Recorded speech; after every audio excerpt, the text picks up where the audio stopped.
Hey everyone, welcome to the channel where we love to talk about movies. Here today we're going to do a review for the movie called Living. This came out last year, but I just saw it today in theaters. So it's been a little while since release, but I think it got expanded to wide release a couple weeks ago. So let's dive on in and basically talk about why I think ultimately this movie was just okay. It's not one that I would recommend, but there were good things in it, so I definitely wanted to talk to those, even though as a whole it didn't quite work for me as a film. So in this movie, in 1950s London, a humorless civil servant decides to take time off from work to experience life after receiving a grim diagnosis. So just some things. This will be a fairly mixed review. I'll talk to some of the things I liked, some of the things I didn't really like.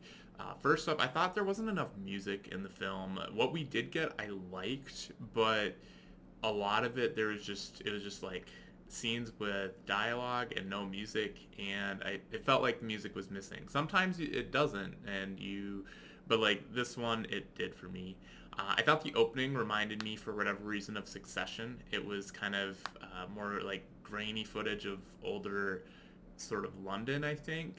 Not for sure on that, but it definitely looks older. It looked like an older movie, not like a present day movie, which is kind of interesting, especially with kind of the font of the opening credits and that sort of a thing. I thought the message of the film was good. It didn't seem that way for like over half of the film, but I think it dawned on me that that was kind of the point. So the first half of the film I thought was extremely boring and not very engaging, and it was solidly like a C category movie for me. The second half of the film though was a bit more interesting, and I would say that kind of landed it.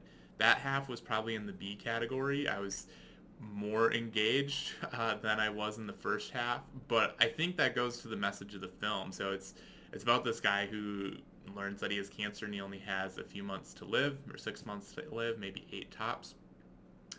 So he decides he wants to live life a little, and the first half of the film we see him living life as I think is sort of the cliche. He's going out, he's going to clubs, going to bars, having lots of drinks, stuff like that. And you're like, okay, yeah, if you haven't, like, he's like, oh, I've never lived life. I wanna give it a try. But like, there's a hollowness there, and I don't know if they intended it, but for me, the first half of the movie was very boring, and I think that coincided with the hollowness of him trying to get meaning in life and live in that manner.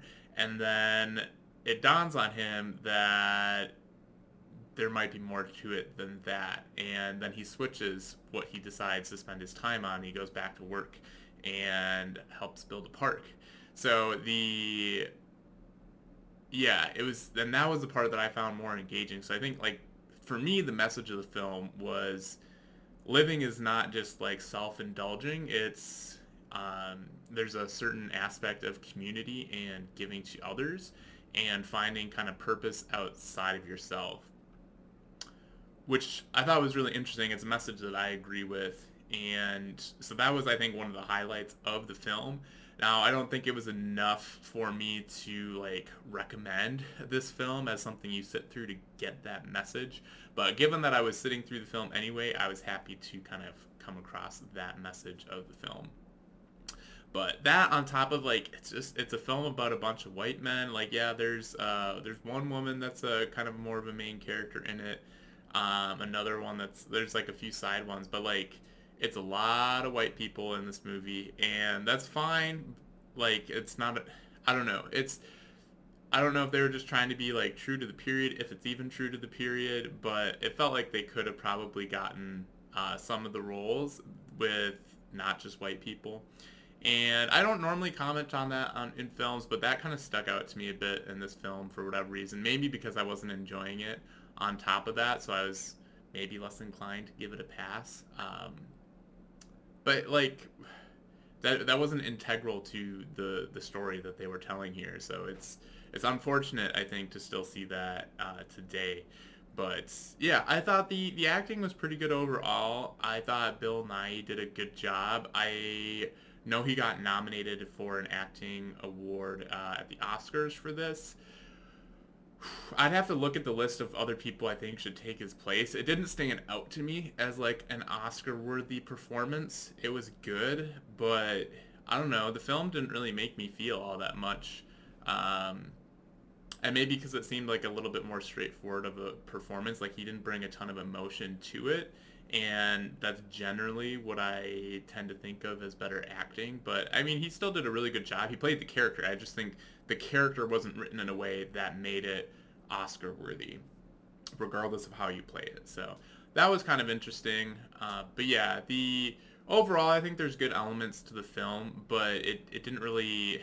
It's not one that I would recommend. I think there are better films out there, more enjoyable films, films that tell their message a little bit better and that sort of a thing. It wasn't a bad film. I wouldn't say don't go see this. Like I wouldn't say stay away from this film, but it's one that I would say is a C at the end of the day. It was just kind of okay and not one that I'd recommend. But if you've had a chance to see it, I'd love to hear your thoughts on the film.